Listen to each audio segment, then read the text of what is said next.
દિલ્હી મુખ્યાલયમાં ભાજપ પ્રમુખ જેપી નડ્ડાની અધ્યક્ષતામાં મહત્વપૂર્ણ બેઠક યોજવામાં આવી। દિલ્હીમાં ભારતીય જનતા પાર્ટીના મુખ્યાલયમાં કેન્દ્રીય મંત્રી અને ભાજપના રાષ્ટ્રીય અધ્યક્ષ જેપી નડ્ડાની અધ્યક્ષતામાં મહત્વપૂર્ણ બેઠક ચાલી રહી છે।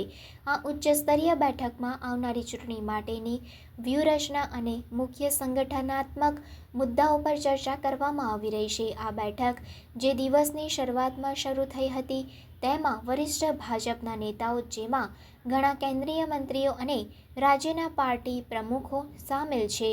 મુખ્ય એજન્ડામાં તાજેતરની ચૂંટણીમાં પાર્ટીની કામગીરીની સમીક્ષા, ભવિષ્યના અભિયાનોની યોજના અને પાર્ટીની સંગઠનાત્મક રચનાને મજબૂત બનાવવી શામેલ છે।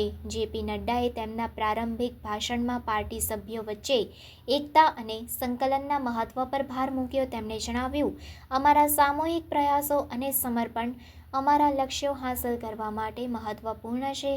અમારે ભાજપની સતત સફળતા અને વૃદ્ધિ સુનિશ્ચિત કરવા માટે સાથે કામ કરવું પડશે। ચર્ચાના મુખ્ય મુદ્દાઓમાં આવનારી રાજ્ય વિધાનસભા ચૂંટણી માટેની તૈયારી છે, ભાજપ વિવિધ રાજ્યોમાં તેની સ્થિતિ મજબૂત બનાવવા અને તેની અસર વધારવા માટે પ્રયત્નશીલ છે। નડ્ડાએ સ્થાનિક મુદ્દાઓને ઉકેલવા અને મતદારો સાથે જોડાવા માટે અસરકારક ગ્રાસરૂટ સ્તરની અભિયાનની જરૂરિયાતને હાઇલાઇટ કરી। બેઠકમાં ડિજિટલ આઉટરીચ અને સોશિયલ મીડિયા વ્યૂહરચનાઓ પર પણ સત્રો શામેલ છે। ડિજિટલ પ્લેટફોર્મના વધતા પ્રભાવ સાથે ભાજપ આ સાધનોનો ઉપયોગ કરીને મતદારો સાથેના સંવાદને વધારવા માટે ઉત્સુક છે।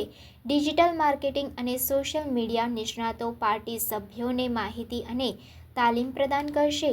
ચૂંટણી વ્યૂહરચનાઓ ઉપરાંત બેઠકમાં આંતરિક પાર્ટી મુદ્દાઓ જેમ કે સભ્યતા અભિયાન, પાર્ટી કાર્યકરો માટેના તાલીમ કાર્યક્રમો અને કલ્યાણ યોજનાઓના અમલ પર ચર્ચા કરવામાં આવી રહી છે। ભાજપનું નેતૃત્વ સુનિશ્ચિત કરવા માંગે છે કે પાર્ટી તેમના ગ્રાસરૂટ કાર્યકરો સાથે જોડાયેલી રહે અને જાહેર જનતાની અસરકારક રીતે સેવા આપે। આ બેઠક આખો દિવસ ચાલવાની અપેક્ષા છે, જેમાં પાર્ટીની કાર્યપ્રણાલીના વિવિધ પાસાઓ માટે અલગ અલગ સત્રો સમર્પિત છે। આ બેઠકના પરિણામો આગામી મહિનાઓમાં, ખાસ કરીને આવનારી ચૂંટણીના સંદર્ભમાં ભાજપના અભિગમને આકાર આપવાની અપેક્ષા છે।